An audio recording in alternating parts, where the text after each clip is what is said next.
वाली बहत्तर छितर लंबा छौरी नाक वाली रे दिलवा लगेलै रे दिलवा लगेलै रे दिलवा लगेलै लड़की फराक वाली दिलवा लगेलै लड़की फराक वाली दिलवा लगेलै छौरी फराक वाली DJ Sumit Satish Raima DJ Sumit Satish Raima singing by power star Dharmendra Nirmaliya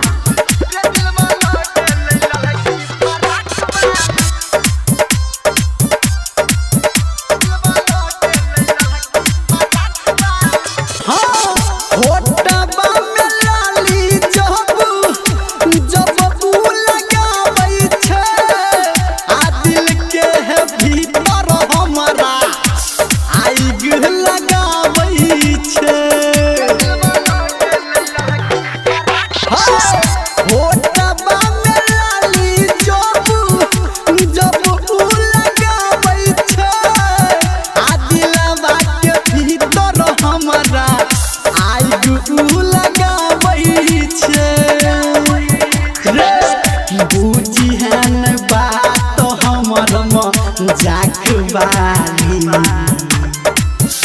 बुझी है न बात हमर जाकबाली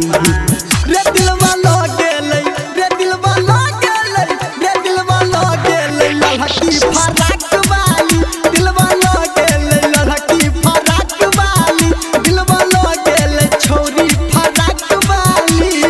डीजे सुमित सतीश रैमा डीजे सुमित सतीश रैमा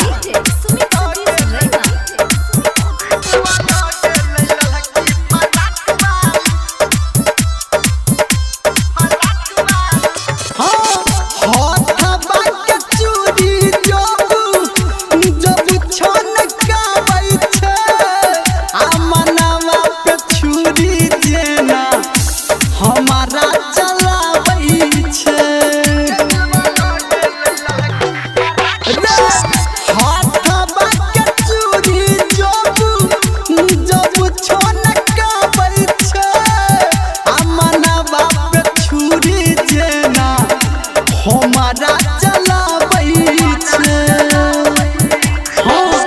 बात कहो धर्मेंद्र कासवाली बात कहो संजय गौतम कासवाली रे दिलवा लगेलै रे दिलवा लगेलै रे दिलवा लगेलै लड़की फराक वाली दिलवा लगेलै लड़की फराक वाली दिलवा लगेलै छौरी फराक वाली